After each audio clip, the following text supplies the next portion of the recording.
parler de l'arbre. C'est une approche, disons, générale sur l'arbre, donc sur tous les arbres. L'objectif, c'est de bien réaliser que l'arbre est un être vivant, de comprendre le rôle essentiel qu'il a pour la vie sur Terre, et en ayant acquis quelques connaissances essentielles de base sur l'arbre, on pourra mieux éventuellement préparer une intervention s'il y a besoin. En général, on pense à la taille. Et au moins, l'objectif, c'est d'éviter les grosses erreurs. Puisque souvent, on croit qu'il est nécessaire de tailler un arbre. On va voir que c'est peut-être pas la première chose à envisager. Mais si on doit le faire respectueusement, en ayant compris quelques bases essentielles de la biologie. Donc, c'est court, hein, on va avoir 1h30 en tout. Donc j'ai choisi 4 chapitres qui me paraissent importants pour comprendre l'arbre. Il y aura des questions, bien sûr, si vous le souhaitez. Hein, n'hésitez pas, comme on n'est pas très nombreux, vous pouvez vous exprimer. Donc déjà, je vais aussi me présenter, puisque l'objectif, ce sera de présenter l'arbre ensuite. Pourquoi je parle d'arbre? Je suis grimpeur élagueur aussi. Et donc j'ai toujours aimé grimper aux arbres, et en particulier quand il y a besoin de leur donner un petit coup de main pour établir une esthétique ou un équilibre. Et en pratiquant mon métier, je me suis rendu compte que ce n'était pas très compliqué de comprendre un arbre et de faire attention et de respecter l'arbre. Donc je me suis mis aussi à faire des stages, des formations, des conférences. Voilà. Aujourd'hui, en plus, le contexte un peu délicat de notre situation sur Terre nous amène à revoir notre rapport avec les arbres, en général. Et donc, comprendre aussi que l'arbre, par son rôle, c'est peut-être un des meilleurs alliés que l'on puisse avoir pour, là aussi, rétablir un équilibre, peut-être. Et donc, il me semble que si on comprend mieux qui est l'arbre, comment il vit, peut-être qu'on arrivera à changer aussi d'attitude, de regard sur le vivant qui nous entoure. Parce qu'en fait, beaucoup de personnes sont sensibilisées par les arbres, je dirais assez naturellement. Et donc, si on peut mieux comprendre, ça peut nous aider à aller encore plus loin dans cette relation respectueuse. Donc, on va voir quelques généralités assez rapidement. Là, nous, dans nos régions, on n'a pas de problème, on en voit à peu près partout. Donc, quelque part, souvent, on banalise un petit peu, on y fait peut-être plus trop attention. Et donc, on verra qu'il y a des choses essentielles qu'on oublie, et on va essayer de revoir ça autrement. Il nous indique des choses sur la nature du pays dans lequel on est. Bon, là, on a un paysage que tout le monde ici peut connaître plus ou moins. Là, on peut supposer qu'on est dans un autre type de pays, avec un autre climat. Donc, il nous donne des indications sur peut-être aussi même le mode de vie, les gens qui sont là, etc. Donc, on va essayer de voir maintenant en quoi il est vivant. On dit que l'arbre est vivant, mais qu'est-ce que ça veut dire? Eh bien, tout d'abord, l'arbre est capable de se reproduire. Et il se reproduit, entre autres, par une reproduction sexuée. C'est le rôle des fleurs, qui ont des organes mâles et femelles, et qui permettent, après fécondation, le fruit et la graine. Pour les arbres en particulier, on a ce type de fleurs, mais on a aussi souvent des fleurs en chaton. Voilà, beaucoup d'arbres comme le chêne, le noyer, le noisetier ont des fleurs en chaton. Et en plus, il arrive aussi assez souvent que les fleurs mâles et les fleurs femelles soient séparées, c'est-à-dire soit sur des pieds, sur des arbres différents. Tout ça est pour en fait favoriser la fécondation croisée, puisque l'intérêt de la reproduction sexuée, c'est d'avoir un brassage génétique. C'est-à-dire que tous les individus d'une même espèce se ressemblent, tous les chênes pédonculés se ressemblent, tous les liquidambares se ressemblent, mais leur patrimoine génétique est quand même différent, ce qui permet une évolution, une adaptation. Donc c'est important que ce mode de reproduction existe. Mais les végétaux et les arbres aussi ont la capacité souvent de se reproduire par une reproduction végétative. C'est-à-dire qu'on va prendre un morceau d'arbre, une branche, on va pouvoir bouturer ou marcoter.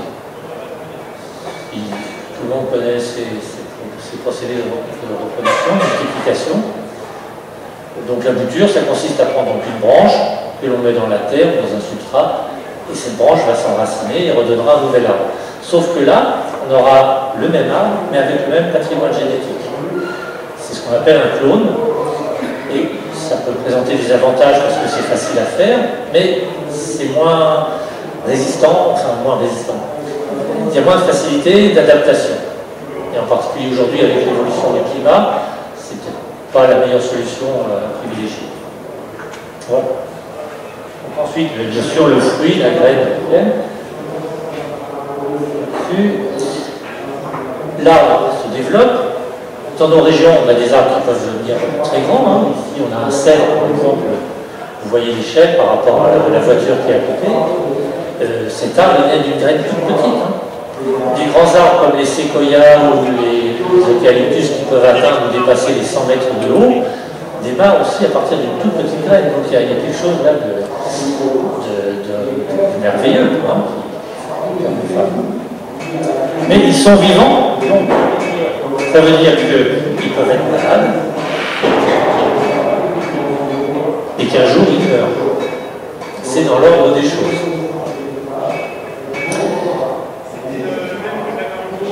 Alors, on va voir maintenant comment regarder l'arbre. Je dis, ce qui est intéressant, c'est peut-être de changer certains regards qu'on peut avoir sur l'arbre. Parce que là, vous voyez un arbre. Il semblerait, mais on voit des troncs, un tronc, des branches, des feuilles. Mais en fait, ce n'est pas un arbre entier. L'arbre entier, ce serait plutôt ça. Et ça fait justement partie des choses que l'on oublie parce qu'on ne les voit pas. Les racines. Et ce système racinaire, non seulement qu'il est important, mais c'est l'arbre. Il fait partie de l'arbre. Le haut et le bas, ce que l'on voit et ce qu'on ne voit pas, c'est tout ça l'arbre. Comme bien souvent on oublie les racines, il y a des conséquences qu'on va développer un peu plus loin. Donc en fait, quand on pense à un arbre, l'image qu'on pourrait avoir d'un arbre, voilà, ce serait ça. C'est comme chez nous, si on séparait le haut et le bas, sous prétexte qu'on est assis à une table, on ne voit que le haut, est-ce que ça c'est la personne entière? Non, il faut voir l'ensemble. Hein. Et c'est vraiment aussi indissociable que ça. Donc, on va essayer de voir rapidement l'essentiel sur l'arbre, en 4 points. La photosynthèse, le système racinaire, la vie de l'arbre en périphérie, et les capacités de recouvrement des blessures et des plaies de taille, puisque bon, là on va aborder un petit peu la taille, mais au moins comprendre le principe. Donc la photosynthèse, c'est la capacité qu'ont tous les végétaux à fabriquer leur nourriture, et tout ce dont les végétaux ont besoin. Comment ça se passe en résumé? Vous avez les racines qui absorbent de l'eau et des sels minéraux, c'est ce qu'on appelle la sève brute. Et cette sève brute, elle va monter jusque dans les feuilles. Donc on l'appelle aussi la sève montante. Dans les feuilles, vous avez aussi du dioxyde de carbone, du gaz carbonique qui rentre dans la feuille. Et vous avez là donc des éléments de base, hydrogène, oxygène, carbone essentiellement.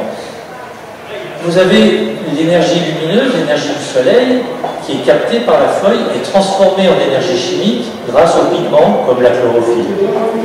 On a donc tous les éléments pour enclencher une réaction chimique complexe, qu'on appelle la photosynthèse, et qui va donner des nouveaux produits pour nourrir et alimenter l'arbre dans différents domaines. Ces nouveaux produits vont ressortir de la feuille, évidemment, pour aller nourrir l'ensemble de l'arbre jusqu'aux racines.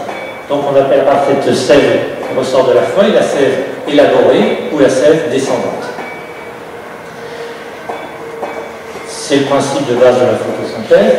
Et il y a des effets secondaires à la photosynthèse, des déchets que la feuille rejette, en particulier de l'oxygène, L'oxygène, ça tombe bien, on en a besoin, nous, pour vivre. Et c'est grâce aux végétaux qui sont apparus sur Terre avant les animaux que l'atmosphère a pu être enrichie en oxygène et a permis que d'autres formes de vie s'installent. Donc c'est déjà un des premiers intérêts du règne végétal. Ensuite, eh bien, je vous ai dit, ça absorbe du dioxyde de carbone, donc ça fixe du carbone. Aujourd'hui, notre problème, c'est quoi? C'est qu'on a libéré joyeusement du carbone dans l'atmosphère en brûlant du pétrole, du charbon. Tout ça est dans l'atmosphère, en trop grande quantité, on voudrait essayer de le récupérer, et ce sont les végétaux qui peuvent le mieux nous aider à faire ça. Un arbre, quand il absorbe du carbone, il construit son bois avec, et tant que le bois reste bois, le carbone est piégé dans l'arbre. Bon, c'est encore plus intéressant de planter des arbres pour cette raison-là. D'autres effets importants de la photosynthèse, c'est qu'en fait, en résumé, en utilisant l'énergie du soleil et en faisant ces transformations-là, les plantes sont capables de transformer la matière minérale en matière vivante, organique. Toute la vie sur Terre dépend de ce phénomène-là. Que vous mangiez une salade ou un beefsteak, il a bien fallu à un moment donné que les végétaux servent soit la vache qui a mangé l'herbe, soit la salade que vous mangez. Donc, toutes les formes de vie sur Terre dépendent de ça. Donc ça aussi, c'est important à se rappeler. Bon, il y a d'autres effets intéressants, mais voilà pour l'essentiel. Pour la photosynthèse, ça va tout le temps. C'est un phénomène assez connu. Hein. Donc tout ce qui est vert, tout ce qui a des feuilles, même les petites feuilles de gazon, tout ça, ça fait de la photosynthèse. Mais il ne faut pas oublier aussi les océans, qui recouvrent 70% à peu près de la surface de la Terre et qui donnent encore plus d'oxygène que les forêts. Pourquoi?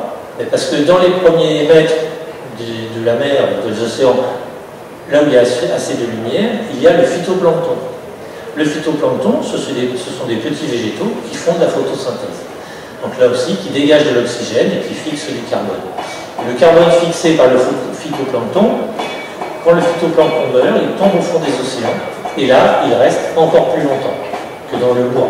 Parce que le bois, le jour où il est brûlé, ou le jour où il se décompose, le carbone repart. Alors qu'au fond des océans, il reste beaucoup plus longtemps. Donc ça peut être intéressant de faire attention aux forêts et aux océans. Ensuite, le deuxième point important, donc on revient sur le système racinaire.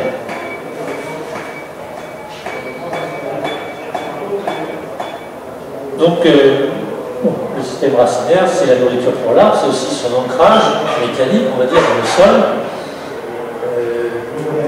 L'intérêt aussi, un des premiers intérêts du système racinaire, c'est que ça maintient le sol, donc ça permet de lutter contre l'érosion, et ça aide à la circulation et quelque part à la purification de l'eau qui tombe dans les nappes phréatiques. On va voir comment.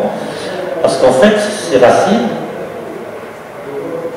ce sont elles qui créent la vie dans le sol. Des racines qui vivent et qui meurent dans le sol, ça fait de la matière organique qui va nourrir des micro-organismes, des insectes, etc. Toutes sortes d'êtres vivants qui sont dans le sol. Et un sol vivant, c'est un sol qui va permettre par exemple à l'eau, quand il pleut, d'être filtrée et purifiée. Si par exemple l'eau entraîne des polluants ou des choses qu'il y a dans la terre, si le sol est bien vivant, cette eau sera purifiée avant d'arriver dans la nappe phréatique.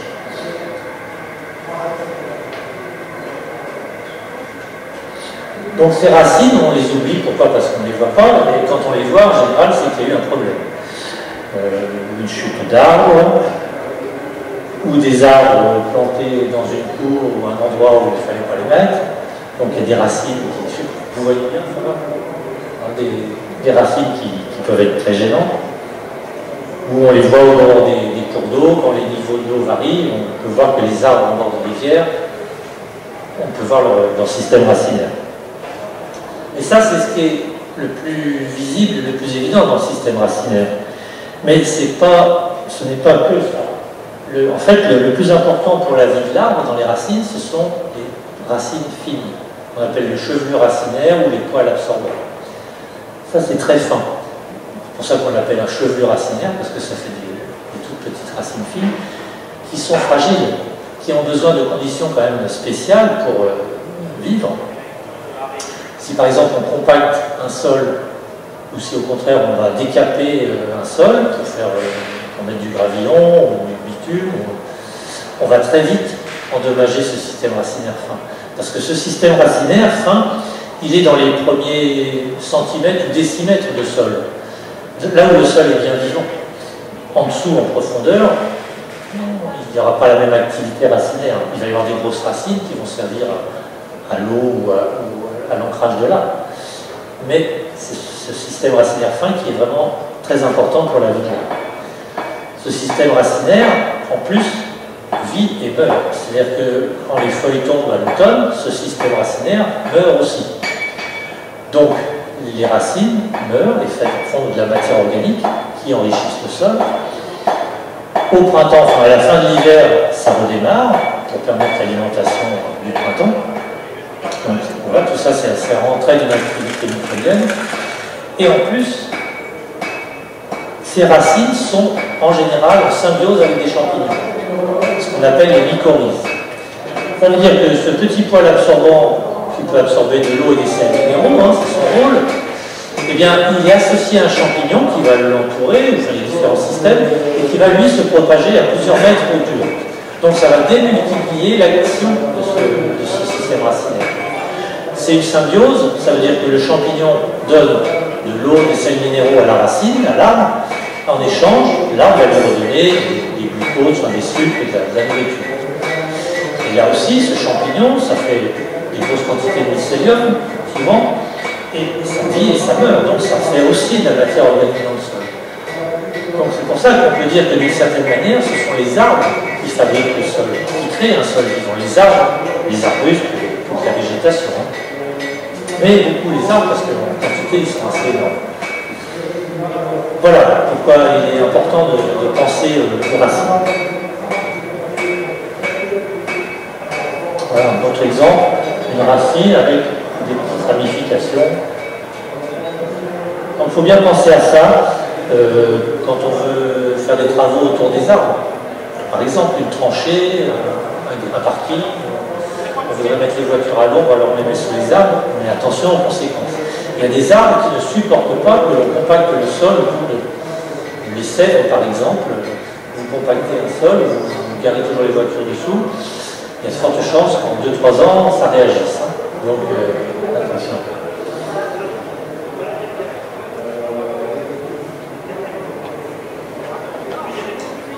Maintenant, on va voir justement plus précisément comment ça se passe à l'intérieur d'un arbre. On va voir ce que ça veut dire que la vie est en périphérie. Je vais me déplacer, je vais essayer de parler un peu plus fort. On va regarder comment ça se passe à l'intérieur d'une branche ou d'un tronc, c'est pareil. Et ça, cette répartition, ce schéma, il est valable pour tous les arbres. À l'extérieur, on a l'écorce. L'écorce, ce sont des cellules mortes qui s'accumulent, qui sont là autour, et qui forment une enveloppe protectrice. Chaque arbre a un type d'écorce adapté à son environnement. Par exemple, des platanes ou des hêtres qui vivent dans des milieux un peu humides, très humides, vont avoir une écorce très fine. Même un arbre adulte, un platane adulte de plus d'1 mètre de diamètre, va avoir une écorce qui va faire 2-3 mm. A l'inverse, un chêne-liège ou un séquoia vont avoir des écorces qui peuvent être très épaisses. Un chêne-liège, c'est couramment 10, 15, 10, 12 cm. Du séquoia, ça peut être énorme.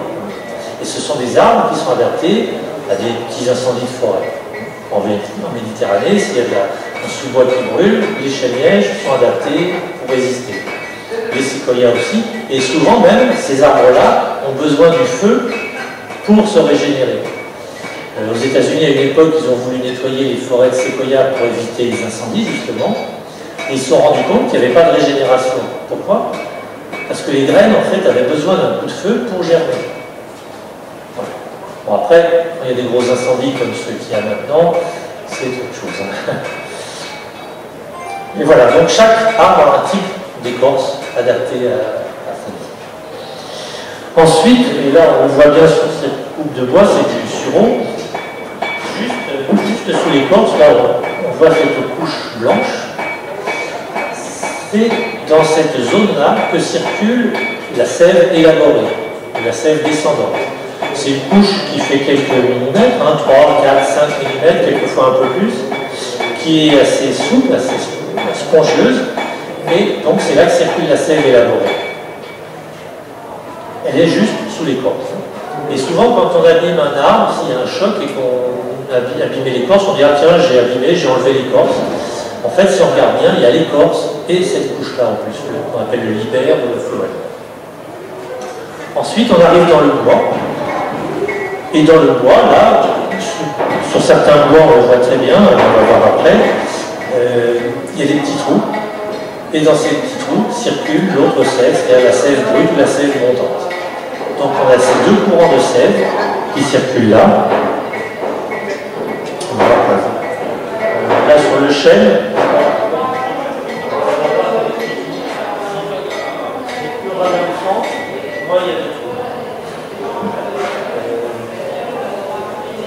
et là, chez le chêne, on voit bien la différence entre le bois jaune, qui est blanc, qu'on appelle aussi l'aubier, et le bois de cœur, qui lui est un bois qui est devenu plus résistant, parce qu'il a été rempli de tanins et autres produits de conservation.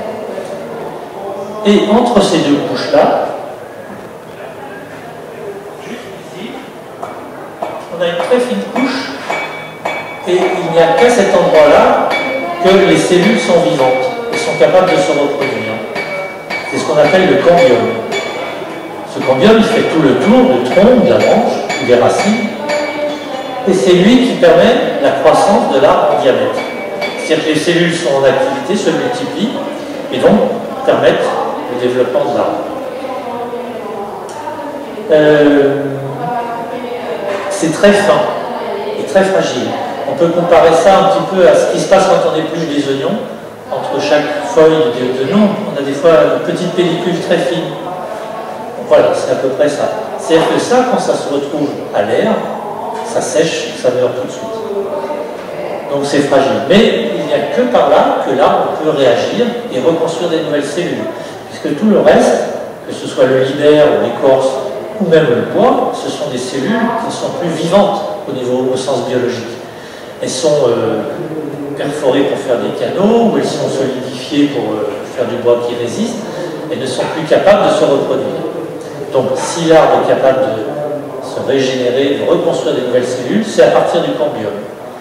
Par exemple, la greffe, qui consiste à mettre ensemble deux morceaux de bois vivants et de faire un arbre avec une variété particulière, elle ne fonctionne que si les deux cambiums sont en contact.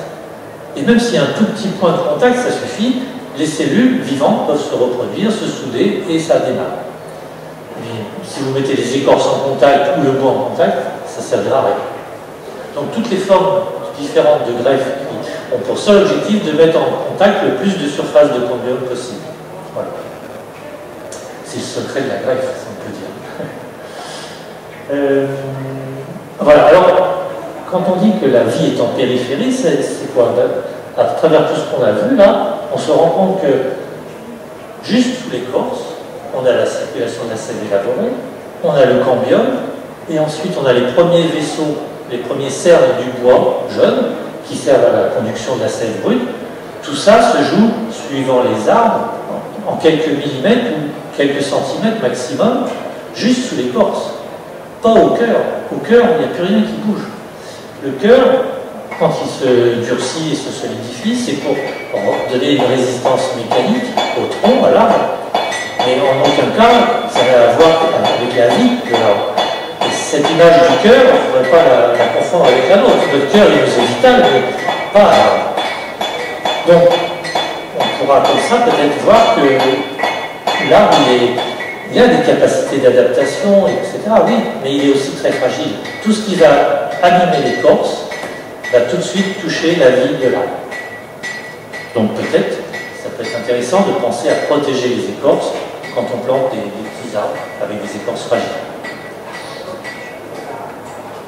Bon, voilà un autre exemple d'arbre. Vous voyez, ça, il a commencé un peu à sécher, donc là où c'est ouvert, juste en dessous de l'écorce et du libère, c'est là qu'il y avait le cambium. mais qui a séché, et voilà, c'est mort. Et ensuite, on voit les premiers cernes du bois avec des petits trous où circulait la sève. Ça, vous le retrouvez, c'est valable pour tous les arbres. Alors, il y a des arbres où ça se voit bien, on voit bien les petits trous, d'autres très denses, comme le buis, par exemple, ou des arbres qui ont un bois très dense, vous verrez même pratiquement pas les cernes, tellement c'est serré et fin. Mais c'est pareil quand même. Alors, la vie en périphérie, donc, ça veut dire que, est-ce que le cœur ne sert à rien, enfin le centre de l'arbre ne sert à rien? Parfois, oui.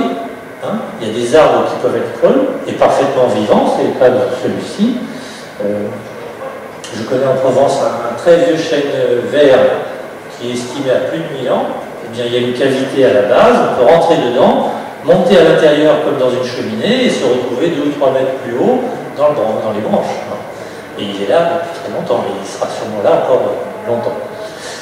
Donc, pourvu que ce qui se développe à l'extérieur soit suffisamment solide, il peut être entièrement creux, il n'y a pas de problème, la vie est toujours là. Bien sûr, si on est dans des espaces publics, par exemple là, il faut quand même faire attention que l'arbre soit assez solide. Donc, protéger l'écorce, c'est une chose importante. Alors là, évidemment, l'arbre avec l'homme et ses activités, c'est pas toujours facile, c'est pas toujours compatible, et en particulier avec les voitures, il y a ce genre de choses. Si vous regardez sur des places où il y a des vieux arbres qui ont servi de parking, et bien sur ces places-là, vous avez souvent au pied des gros arbres des ouvertures, des blessures, parce que les voitures, les camions, tout ça, quand ça touche les arbres, c'est pas très bon. Tout ce qui est tondeuse, débroussailleuse, ça c'est le genre de choses que vous verrez facilement sur les aires d'autoroute. Le petit coup de fil, c'est pas très dangereux, un fil qui tourne, mais sur une écorce d'arbre, jeune, donc fragile, ça donne ça. Ça veut dire que là, votre arbre, il est gravement handicapé, voire condamné. Même s'il va réussir un peu à se régénérer, mais en général, ça ne suffit pas. Ou ça, par exemple. On n'a pas le courage de faire un piquet, de replanter un piquet, on attache la clôture à un petit arbuste qui passe par là. Ça peut être le fil à linge, ça peut être... Alors, je n'ai pas tout mis là, mais les chevaux, les ânes, qui adorent les arbres, qui adorent les écorces. C'est vraiment là, il faut assurer les protections. Les travaux en ville. Vous avez des arbres sur des trottoirs ou sur des aliments, et puis on fait des travaux. Alors on va faire des tranchées au pied des arbres, les engins vont cogner les troncs d'arbres, etc.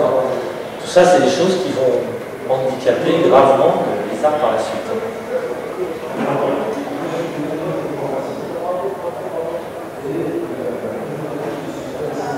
Alors,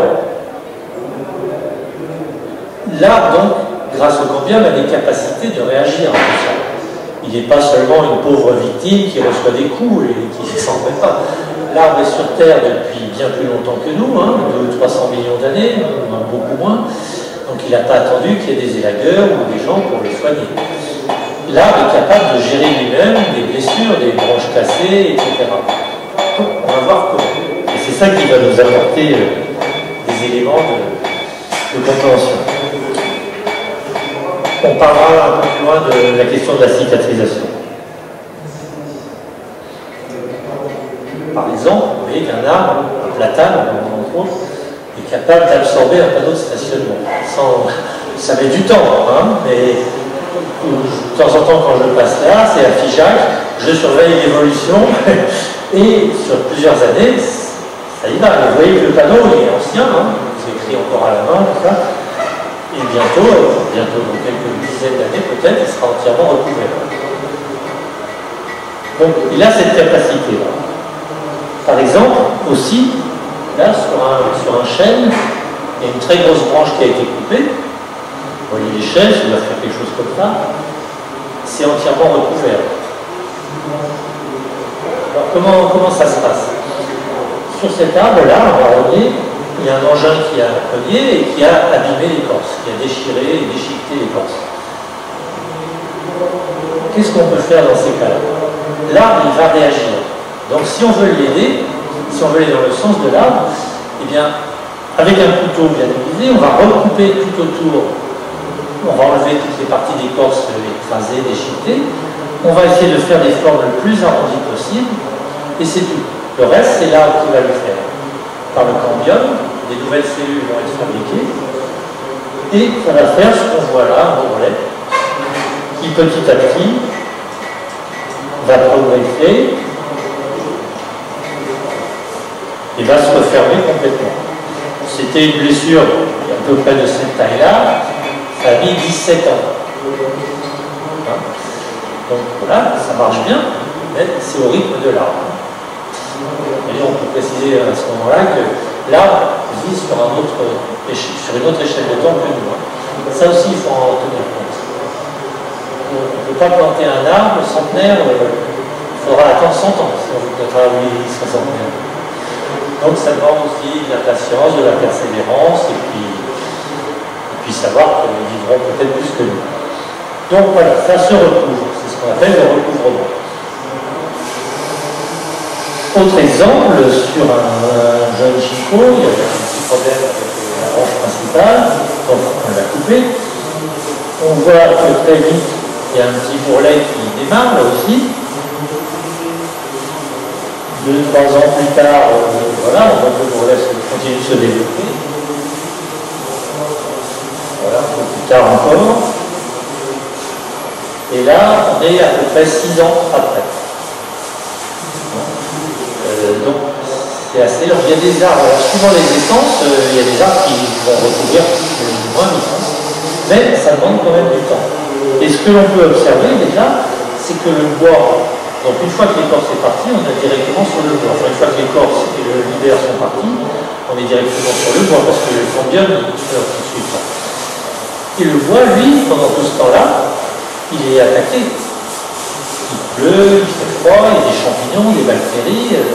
Le bois, il est exposé. Donc, il va se dégrader, il va être attaqué. Mais là-dessus, on ne peut rien faire. Donc, le mieux qu'on puisse faire, c'est de favoriser ce phénomène de recouvrement. Alors, pour la taille, puisque on va quand même un jour peut-être penser à tailler une branche, on va voir pourquoi. Eh bien, pareil, on va observer comment ça se passe, comment l'arbre réagit quand il y a une branche qui meurt. Donc une branche est morte, elle se dégrade petit à petit, ça peut demander très longtemps déjà, hein, et on voit bien à la base qu'il y a un bourrelet tout autour de la base de la branche qui démarre. Mais tant qu'il y a le bout de bois qui est là au milieu, il ne peut pas aller plus loin. Donc il va falloir attendre que la branche se dégrade de plus en plus. Voilà. La branche est presque partie, mais il reste quand même encore un petit bout qui empêche le bourrelet de se refermer complètement. Quelques années plus tard, le bout de branche est tombé, le bourrelet peut se développer, et un jour il se referme complètement. Et au final, plusieurs années plus tard, il y aura une écorce pratiquement uniforme et on ne verra pratiquement plus rien non plus. Mais n'empêche qu'en dessous, le bois qui a été exposé, qui a été attaqué, il est dégradé, pourri, enfin, même s'il est recouvert. Le bois ne peut pas se régénérer. Le bois, ce sont des cellules mortes, elles ne peuvent pas se reconstruire. Donc c'est recouvert par des cellules vivantes, mais en dessous, ça reste du bois attaqué. Et c'est ça la différence entre recouvrement et cicatrisation, parce que couramment, on parle de cicatrisation, oh tiens, l'arbre il a bien cicatrisé, etc. C'est pas du tout pareil. En fait, les arbres ne cicatrisent pas. Quand vous avez une blessure qui s'infecte, vous avez une élimination de cellules. Vous avez du pus qui s'écoule, vous avez une régénération des cellules, et quand la cicatrice est bien refermée, en dessous, c'est tout neuf, en principe. Hein. Quand ça se passe bien. Alors que chez l'arbre, c'est pas du tout pareil. C'est recouvert, mais en dessous, ça reste du bois attaqué.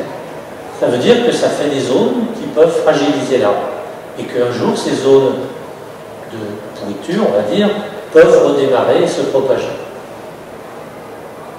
Donc, tout ce qui va abîmer Parce qu'en fait, je vous ai dit, l'écorce, c'est une enveloppe qui protège l'arbre. C'est son enveloppe. Tous les organismes vivants ont une enveloppe qui les protège de l'environnement. Eh bien, les arbres, c'est l'écorce. Si on fait un trou, même petit, dans l'écorce, c'est une porte d'entrée. Donc, il faut y faire attention. Il y a des capacités de refermer, et il n'y a pas de problème. Mais il faut savoir que selon ce qui va rentrer par ce petit trou, ça peut être très grave.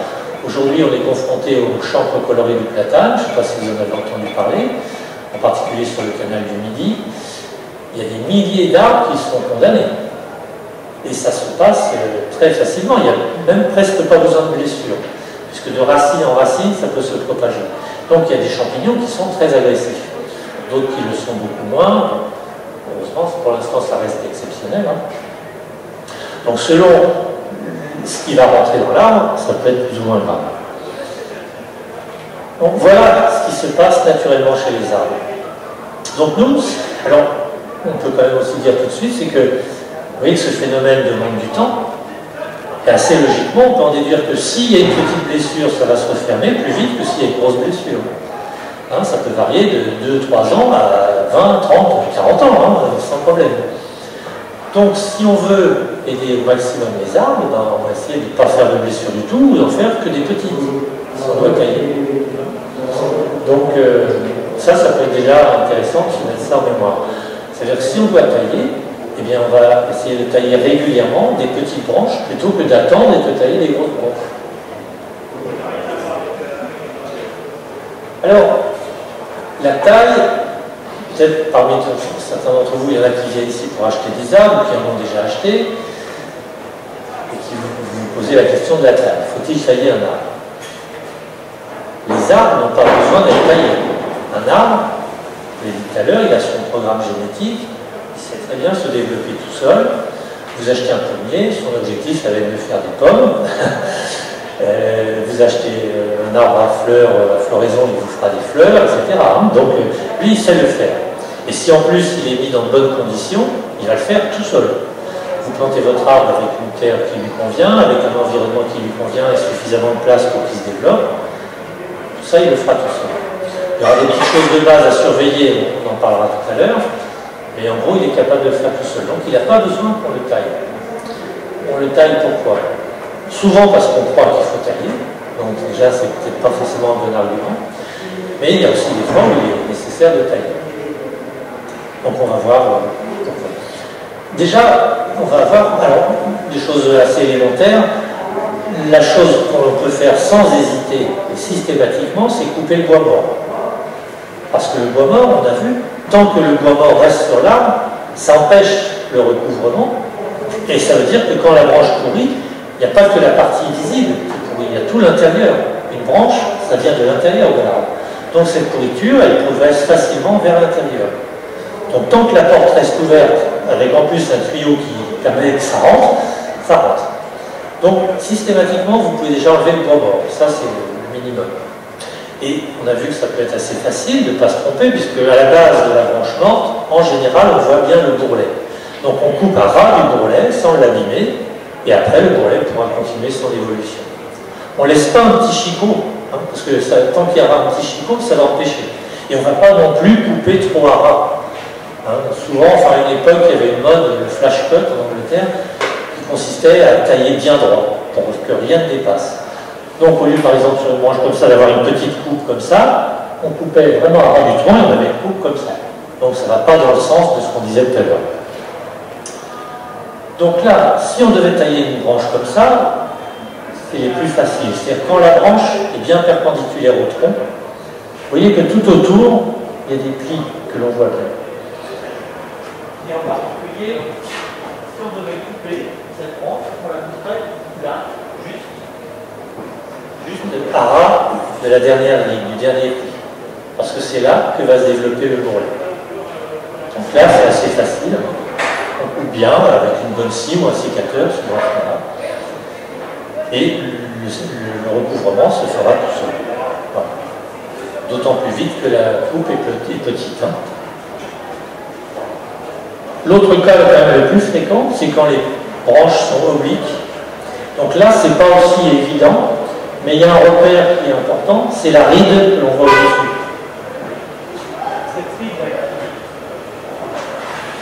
qui a une forme de fer à cheval sur le dessus de la branche, eh bien c'est elle qui va nous servir de repère. C'est-à-dire si on devait couper cette branche-là, on se mettrait juste devant la ride et on couperait perpendiculaire à la branche. Là aussi pour avoir la plus petite section.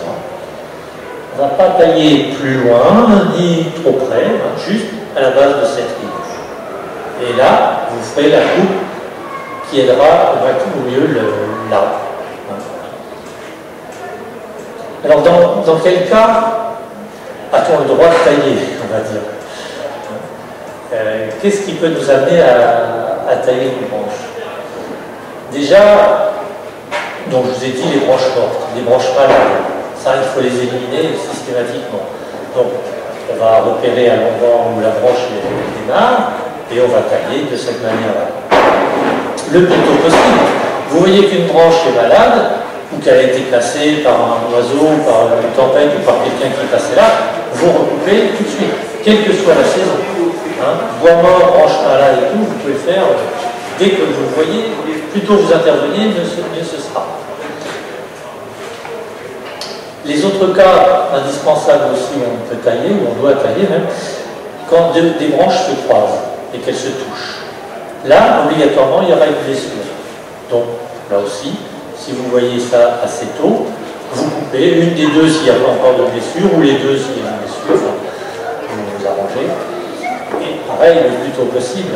Donc, si vous plantez des arbres, je suppose que vous allez les suivre, les surveiller, au moins une fois par an, on va dire, peut-être, et donc, vous verrez ce genre de choses. Voilà, je dirais ça, au moins, c'est le service minimum. Surveiller le bois mort, les branches malades cassées et les branches qui se fondent. Ensuite, il y a des questions de formation. Alors, un arbre donc, normalement constitué, il se développe tout seul. Mais il peut y avoir, en cours de route, des petits soucis de formation, c'est-à-dire des branches qui ne se positionnent pas correctement. Qu'est-ce que ça veut dire? Vous voyez là une branche oblique comme celle-là, il y a une ligne d'écorce, tout va bien se développer. Mais il arrive souvent que par rapport à l'axe principal, il y a des branches qui se rapprochent et qui deviennent pratiquement parallèles à l'axe principal. Et là, ici à la jonction, vous n'aurez pas une ride comme ça, mais vous aurez une inclusion d'écorce. C'est-à-dire qu'au lieu de faire une ride qui se voit, vous aurez ça. Et là, c'est obligé que tôt ou tard, ça se casse. Ça s'écarte. L'arbre, il s'ouvre en deux. Et c'est dommage. Donc voilà, ça c'est une chose importante à surveiller. Et dès que vous voyez qu'une branche devient un peu trop parallèle à l'axe principal, vous le coupez. Un petit coup de sécateur, c'est rien du tout. Ça permet aussi de dire que quand vous plantez un arbre, plantez-le le plus jeune, le plus petit possible. Ne cherchez pas à gagner du temps en mettant un gros arbre, que vous allez payer beaucoup plus cher et qui aura plus de problèmes de reprise. Un petit arbre tout jeune d'un an ou deux, un sion d'un an ou deux, reprendra très bien, montera tout seul, il faut bien surtout lui garder son axe principal, le torchon terminal, et vous le laissez monter. Et après, plus tard, s'il y a besoin, vous le formez, ou si vous l'avez mis dans des conditions normales où il peut se développer, vous le laissez faire tout seul, juste en surveillant les petits incidents qu'on a signalés. Donc, c'est aussi, ça veut dire que c'est important, avant de planter, quand on plante, si on a déjà des arbres en place, on fait avec, mais quand on doit planter, on réfléchit. Qu'est-ce que j'attends de mon arbre? Je veux des fruits, des fleurs, de l'ombre, je veux juste matérialiser un point ou un aliment, et en fonction de ça, on choisit l'espèce adaptée. Parce que si vous plantez un platane dans une petite cour d'école, au début ça va bien se passer, mais à un moment donné, il y aura des inquiétudes, et qui seront peut-être justifiées. Si vous plantez un pommier greffé sur franc, et que vous voulez récolter vos pommes à la main, ça ne marchera pas non plus. Vos pommes, elles vont être à 5-6 mètres de hauteur. Donc là aussi, il faut choisir la variété et le porte-greffe adapté. Mais si on fait les bons choix au départ, on va limiter les inconvénients après. Je vous dis ça, la base de mon métier de grimpeur élagueur, c'est les erreurs qui ont été faites et qui vont un jour ou l'autre obliger à une intervention. Mais bon, je vous conseille quand même de faire vos choix correctement au départ. Parce que ça veut dire quoi? Soit vous êtes capable vous-même de rectifier, de tailler, tant mieux, soit vous serez amené à payer quelqu'un pour le faire. Voilà. Une autre précision sur les tailles, donc on croit souvent qu'on est obligé de tailler, mais si on veut tailler, si on veut former un arbre, attention aussi de choisir des formes qui ne soient pas trop contraignantes. Une forme contraignante, par exemple, ça va être l'espalier. Vous voyez ce que c'est, on fait pousser un jeune arbre et on le dirige sur des fils de fer le long d'un mur ou pas. Enfin, ça, c'est une forme très contraignante pour vous comme pour l'arbre. Hein. Ça veut dire qu'au moins 2 fois par an, minimum, il faut être là, surveiller, bien choisir les bourgeons. Enfin, c'est pas simple. Et ça va durer longtemps. Hein. Donc, si vous avez du temps et des compétences, vous pouvez vous lancer là-dedans, mais sinon, vous allez éviter. Ça veut dire, on revient toujours à ça, planter des arbres dans des conditions où ils vont être le plus autonomes possible. Et puis vous viendrez pour récolter les fruits, vous mettre à l'ombre, vous garder les fleurs. Donc, pour ce qui est de l'essentiel de l'arbre, on a fait un tour un peu rapide, mais qui devrait permettre de regarder, justement, parce que ce qui est important, c'est de savoir quoi et où regarder sur l'arbre. Si on taille, on fait une erreur, bon, c'est pas forcément grave, mais il faut être capable de voir, dans les années qui suivent, en quoi ça n'a pas bien marché. Est-ce que le recouvrement se fait bien ou pas? Est-ce que ça a entraîné, je ne sais pas, une réaction avec plein de rejets? Voilà. Prenez le temps d'observer vos arbres et de regarder si ce que vous avez fait va dans le bon sens ou pas. Voilà. Écoutez, on a obtenu. S'il y a des questions, on a un peu de temps, allez-y. Si moi je retrouve des choses que j'ai oubliées, je vais vous le dire.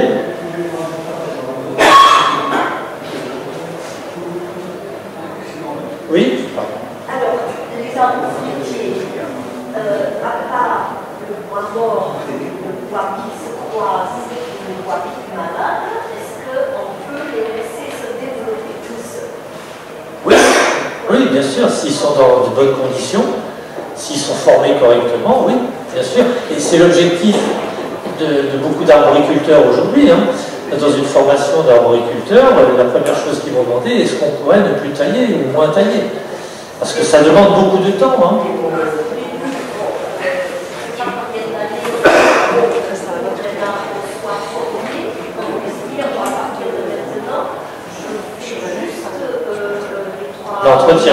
L'entretien de base. Ouais. Cet entretien de base, vous aurez à le faire tout le temps.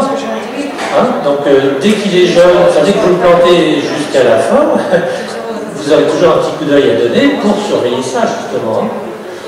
La formation d'un arbre,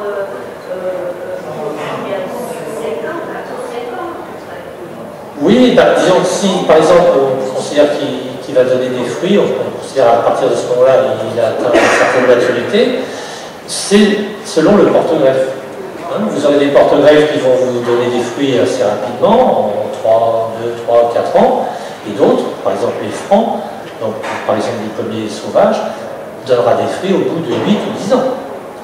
Hein, donc pour certains arbres, il faudra attendre plus longtemps. Mais de toute façon, ça vous ne dispense pas du petit coup d'œil régulier, parce que justement, un des secrets de la taille, si on doit la faire, c'est de le faire régulièrement. Ne pas attendre que les branches soient grosses. C'est ce qui se passe aujourd'hui dans beaucoup d'espaces verts, hein, pour les arbres en général. Cet entretien, il coûte cher. Donc au lieu de le faire tous les ans ou tous les 2 ans pour que ce soit bien fait, on le fait tous les 5 ans, tous les 10 ans. Et au lieu de le faire au sécateur ou à la petite scie, on le fait à la tronçonneuse. Donc au lieu de couper des branches comme ça, on coupe des branches comme ça. Ce n'est pas du tout les mêmes conséquences pour l'arbre. Hein. Donc quand vous voyez par exemple en ville les arbres qui sont formés sur tête, qu'on appelle des têtes de chat ou têtes de saule, donc vous avez l'arbre, le tronc, les charpentières, et puis au bout vous avez ces grosses boules qui se sont formées petit à petit. C'est le principe des trognes, des têtards. Et normalement on recoupe ça régulièrement. Peut-être tous les ans, ou éventuellement tous les 2 ans, au sécateur ou à la scie. vous verrez pas beaucoup de communes où on fait encore ça à la main. Hein. Et ça veut dire qu'on va passer plus tard, plus gros, à la tronçonneuse. Et quelquefois même, cette boule, au lieu de tailler tout autour, on la coupe en deux pour aller encore plus vite. Vous imaginez, hein. Donc l'arbre, il s'adapte si vous intervenez régulièrement. C'est le principe des trognes, hein. Donc ces gros arbres tétards où il y a des grosses têtes. On coupe régulièrement, l'arbre il est adapté à ça. Il fait des petits recouvrements, ça se passe bien. Il stocke, parce que là aussi, on peut peut-être faire un petit rappel, une petite parenthèse là-dessus. L'arbre, en tant qu'être vivant, il fabrique sa nourriture, mais il stocke aussi les réserves. Il n'est pas fou, hein, il sait que s'il y a un petit problème, une sécheresse où toutes les feuilles tombent, ou un parasite qui mange toutes les feuilles, pendant l'été, il va falloir reconstruire ce feuillage, parce qu'il en a absolument besoin. Donc il faudra de l'énergie en réserve pour reconstruire ça. Au printemps, il faut de l'énergie d'avance pour démarrer, pour faire les nouvelles feuilles. Donc il stocke des réserves. Il stocke où? Dans le gros bois, hein, les grosses branches, les troncs et les racines. Et aussi, quand on forme des arbres en tétard, il stocke des réserves dans ces grosses boules. Donc tant qu'on ne touche pas à ces grosses boules, tout se passe bien. Il fait des petites branches pendant 1 an ou 2, il n'investit rien de réserve dessus. Quand on les coupe, c'est pas trop gênant. Mais quand on commence à couper dans les réserves, c'est pas bon. Et aussi, quand on fait un élagage un peu trop radical, c'est-à-dire qu'on coupe beaucoup de branches d'un coup, je vous ai dit au départ, l'arbre, c'est le haut et le bas ensemble, c'est pas séparé. Si vous coupez beaucoup en haut, qu'est-ce que ça veut dire? Ça veut dire qu'il y aura moins de nourriture qui va redescendre vers les racines. Donc, il y a une partie du système racinaire qui va mourir. Et on se retrouve dans ce que je disais aussi, c'est que le système racinaire il est sous terre, on ne le voit pas. Donc il y a de la pourriture qui démarre avec des racines mortes, et cette pourriture, elle peut gagner, remonter le long des grosses racines ou dans le tronc. Et donc là, quelques années plus tard, on aura aussi peut-être de graves problèmes. Donc toute intervention sur l'arbre doit être, on va dire, pas trop importante. Hein. Pensez que l'arbre, c'est un être vivant immobile. Si vous l'embêtez trop, il ne peut pas s'en aller. Hein, vous embêtez une vache, un chien, il s'en va, il se sauve. L'arbre, il ne peut pas. Ça veut dire qu'il va s'adapter. Hein. Mais comment? Bon, pas toujours très bien. C'est-à-dire que si vous coupez trop, il y aura des conséquences en bas. Inversement, vous abîmez le système racinaire par des tranchées ou autres, il y a une partie du feuillage ou du sommet de l'arbre qui va dépérir. Quand on voit une tête d'arbre qui commence à sécher, on peut regarder autour, souvent on verra qu'il y a un problème racinaire. Oui?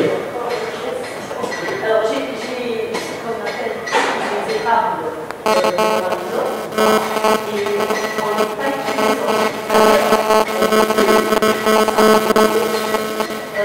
bon, je le continue, je continue à faire ça parce que ça a toujours été fait comme ça, et je me pose souvent la question pourquoi je ne laisse pas pousser et je n'ai pas écrit. Alors, est-ce que là maintenant si je taille plus du tout, oui. Qu'est-ce que ça peut? Ça dépend quelle forme ils ont, parce que vous taillez tout, ça veut dire, est-ce qu'il y a déjà des grosses têtes qui se sont formées ou pas? Il y a le tronc, oui. après il y a des charpentières, des branches. Des charpentières, et il y a des grosses têtes au bout, voilà. des branches au milieu. Oui. Et bon, après, à partir de là, il y a des branches qui ont des fois qui sont plus gros que les autres, qui se font tous les ans, qui atteignent des fois même 2 mètres. Ah oui, oui, oui. Ça pousse vite, oui. Et voilà. Si l'arbre est déjà formé avec des grosses têtes, il faut respecter ça. Ah oui. Là, il n'y a pas le choix, parce que sinon, bien sûr, il va refaire des grosses branches qui vont monter. Et ça va être gros et ça va être lourd. Donc, quand un arbre a été formé, il est important de continuer dans ce sens-là. Ou alors, après, il faut essayer de le reformer en sélectionnant peut-être une branche ou deux sur chaque tête. C'est un peu plus délicat, ça peut se faire, mais est-ce qu'il y aura la place pour que cet arbre se développe beaucoup? C'est ça qui est important. Est-ce qu'au départ, on a mis le bon arbre au bon endroit ou pas? Sinon, on a vis-à-vis des arbres que l'on plante, c'est un peu comme si on les adoptait, donc on a une responsabilité, on les prend en charge. Donc si on les met dans des conditions contraignantes, il faut accepter d'être contraint nous aussi. Donc c'est pour ça que le choix de l'arbre libre et autonome, aujourd'hui en tout cas, où on a peu de temps, on est toujours un peu pressé, c'est peut-être... Oui. Sur les blessures, oui. si j'ai bien compris, si la blessure est nettoyée, bien nettoyée, l'arbre en fait son affaire. Oui. En termes de recouvrement. Oui, en termes de recouvrement, oui. Souvent, on nous parle de goudron de Norvège, etc. C'est utile. Alors, le goudron de Norvège, on s'en sert pour la greffe et tout, bon là, il n'y a pas de problème, mais pour soigner, entre guillemets, les blessures, non. Non, c'est l'arbre qui va faire son bourrelet recouvrement. L'arbre tout seul, il n'y a aucun produit qui va... Non.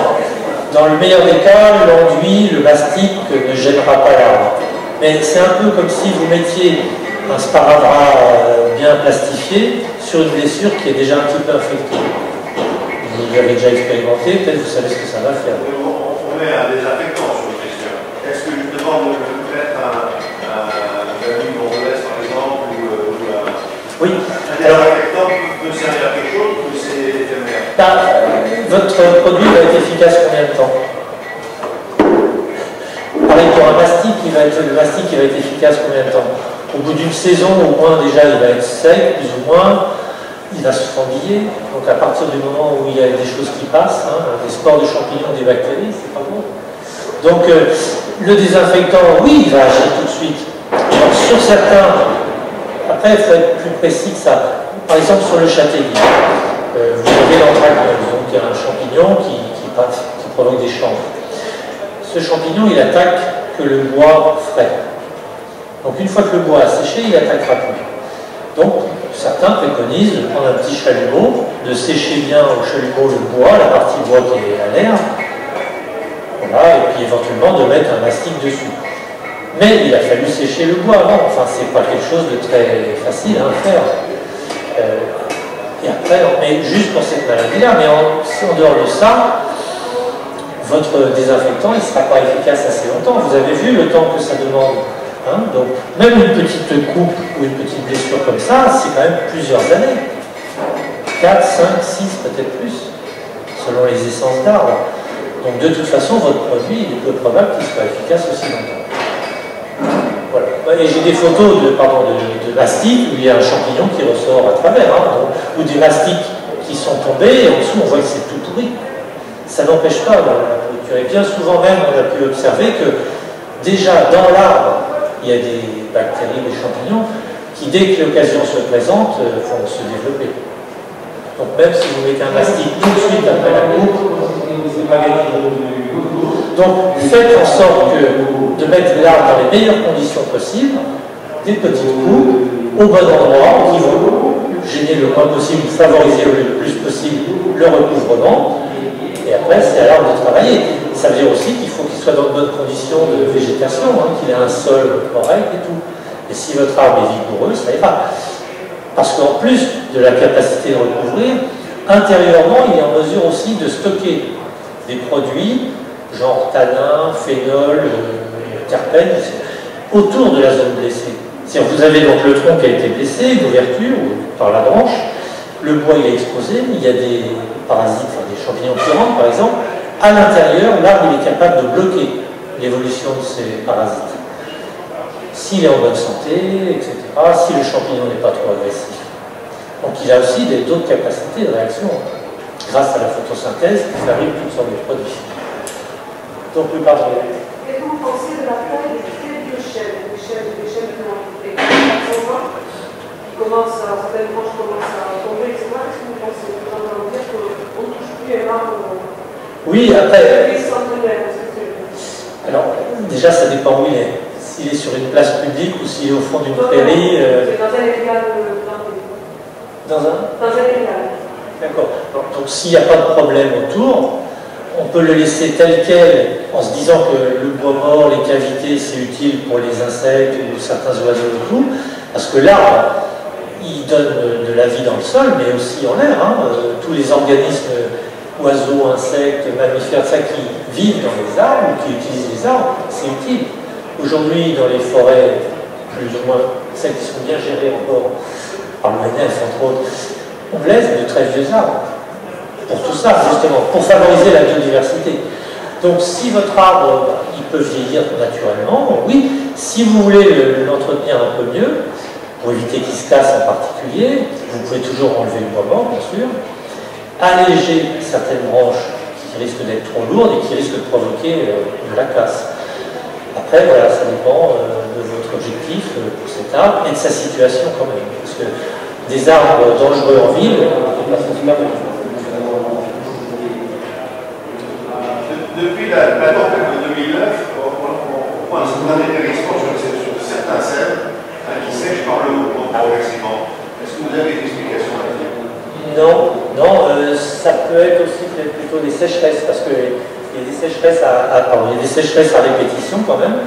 Et donc la première année, l'arbre peut souffrir, mais il encaisse. La deuxième fois, c'est un peu plus dur. Ça peut être ça, mais sinon, non, je n'ai pas d'explication sur est-ce qu'il y a eu des changements au niveau de la nature du sol, de la surface du sol, pour voir tout ça. Est-ce que l'arbre était vraiment adapté à ce type de terrain? Parce que c'est des vieux cèdres? Oui, c'est des cèdres très vieux. Certains ont 100, 150 ans. D'accord, oui. Donc ils ont poussé bien jusque-là, on peut supposer qu'ils étaient dans un terrain qui leur convenait. Après, qu'est-ce qui peut se passer pour qu'un arbre décline? Il y a plein de facteurs, je pourrais pas vous dire. Je sais que les cèdres sont sensibles au changement de surface, de compactage et autres. Par ça, les coups de soleil deviennent aussi aujourd'hui un peu gênants pour certains arbres. Vous élaguez un peu fort un arbre, il va prendre directement du soleil, alors qu'avant il était protégé par son feuillage. Et là on observe de plus en plus des brûlures sur les écorces d'arbres. Là sur le cèdre, je ne pense pas. Mais je vous ai dit aussi tout à l'heure, quand le sommet commence à sécher, quand ça commence par le sommet, c'est que souvent il y a un problème racinaire. De quelle nature Oui, on m'a donné une explication à un élagueur comme vous. Oui. Il dit que la force du vent qu'on a eue en 2009 était un peu différente de la tempête de 10 ans avant. Oui. On avait eu des accouchés, mais on n'avait pas eu de dégâts après. C'est que certains arbres se sont soulevés. Oui, il y a sur 2-3 cm en retournant au même endroit. Et qu'il y a pu y avoir une perte racinaire. Tout à fait, oui. Qui fait que l'alimentation du sommet d'arbre est devenue déficitaire. C'est possible aussi, oui, j'ai déjà vu ça. C'est des arbres qui sont secoués, ils ne tombent pas, mais bon, et ça veut dire qu'il y a des racines qui ont lâché, oui.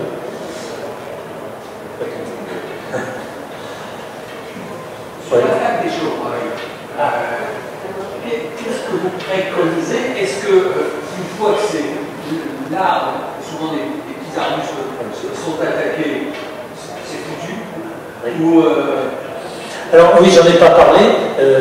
Souvent, je mets quelques diapos pour y penser. Là, je ne l'ai pas fait parce que je voulais aller très vite. Mais c'est important de protéger les jeunes arbres. Je vous l'ai dit par rapport aux fils, aux tondeuses et tout ça, mais par rapport aux chevaux. Et nous, chez nous, c'est pareil, on a du chevreuil. Systématiquement, tout ce qu'on plante est visité par le chevreuil. Donc s'il n'y a pas une protection, un grillage, une gaine ou autre, il y a même des petits fruits comme les cassis, groseilles, les rosiers et les jeunes arbres, bien sûr. Tant que le diamètre ne dépasse pas ça, ils y ont droit. Après, une fois que c'est plus gros, ça va.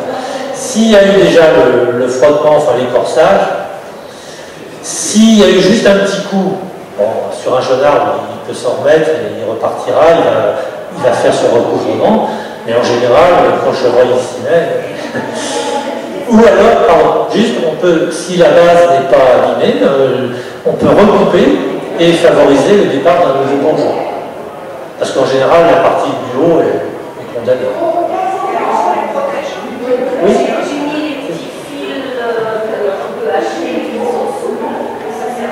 Non, ils sont enveloppés.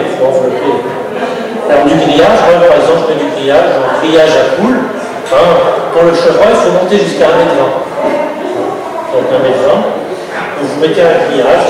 L'intérêt du grillage, je trouve, c'est que vous coupez une bande de grillage que vous mettez autour, vous l'accrochez juste comme ça se défait facilement, et surtout, le tronc reste exposé à la lumière, au vent, au froid. Quand on met des gaines qui enveloppent plus, ça, à mon avis, ça fragilise, ça permet à des insectes de s'installer et tout ça, alors qu'avec le grillage, ça se passe bien et ça suffit pour le cheveu.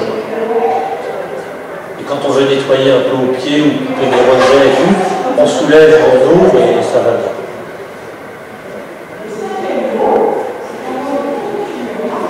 Oui, allez. Chez moi, des très grands sapins. Il y a quoi ça côté. Et j'arrive pas à prendre la décision que les TTT, parce que je sais pas, je me dis, bon, je vais la faire mal. Les sapins, c'est quoi? Vous savez précisément si ça veut dire des sapins ou des épicéas? Non, c'est des sapins. Des sapins quoi? Voilà, je pense que c'est normal. Et si je fais des hectares, c'est des sapins. Oui, ben, les conifères, ouais, c'est pas évident, surtout ceux qui sont bien fléchés comme ça, les ETT, c'est pas... Sinon, il faut les abattre. Il faut les abattre directement. Oui, ouais. C'est abattre ou les laisser. Alors, on a un risque qu'un jour, ils Bon, là, voilà, c'est sûr que les tétages, ben, c'est pas terrible, hein, mais si on a le choix entre abattre ou ETT, je sais pas, là, c'est... Du point de vue de l'arbre, évidemment, c'est pas l'idéal. Voilà, si je pouvais venir chez moi, par exemple, je me dis, qu'est-ce que je peux faire? Eh bien, je ne saurais pas vous répondre mieux qu'aujourd'hui, parce que, voilà, si vous voulez à tout prix conserver, je sais pas, une barrière visuelle, et pas les enlever tout de suite, vous les ETT, mais ça veut dire quoi? Ça va être quelle grosseur, les tétages? Là, actuellement, ils ont des troncs comme ça. À la base. Oui. Mais à la hauteur où vous voudriez les ETT, ça va être un peu gros, enfin. Je suis pas, je me dis, je ne vois pas le racement solaire, ce soir, Oui. ils sont en santé. Parce que la maison du voisin est proche. Ah oui. Ils ont été partis à marcher chez la maison. Ils sont, je ne sais pas, ils ont plus de 10 ans. Ils ne doivent pas être énormes encore. Ils ne doivent pas être très gros. Moi, je me dis, Ah oui, oui, pardon, oui, oui. voilà. À la base, j'ai quand même des troncs comme ça. Je vois que les racines ne se soulèvent pas. Oui, oui, oui. J'ai mis là, Comme ça, à la base, Ah oui. Ah oui, oui, d'accord, oui.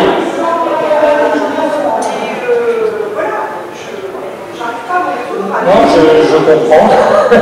Je compatis. Mais c'est difficile, je veux dire, après, c'est un choix. C'est ce que je disais tout à l'heure. Enfin, je remets la responsabilité sur le propriétaire parce que c'est à vous de décider, mais c'est vrai que c'est pas facile. Hein.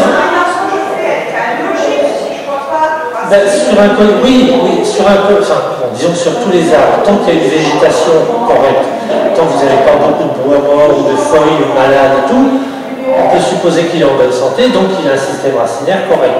Tant que vous embêtez pas le système racinaire. Oui, mais c'est surtout la nature du sol qui va conditionner la répartition, la forme du système racinaire. Donc vous pouvez oui vous dire que tant qu'ils sont sains, visuellement, il y a moins de chances que s'ils étaient malades. Hein? Mais ça bouge quand il y a du vent. Ah oui, oui. Oui, oui, oui. Votre voisin est compréhensif? Ah, oui. Eh oui, bien sûr, oui, oui. Et alors, c'est vraiment le genre de situation où c'est pas facile. Si j'ai envie de faire un chantier, je vais vous dire oui, il faut les ETT. Si j'ai trop de travail, je dirais non.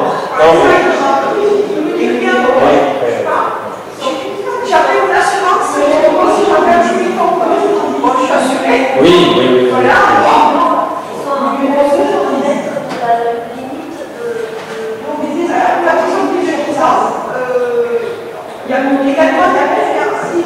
Ah bon?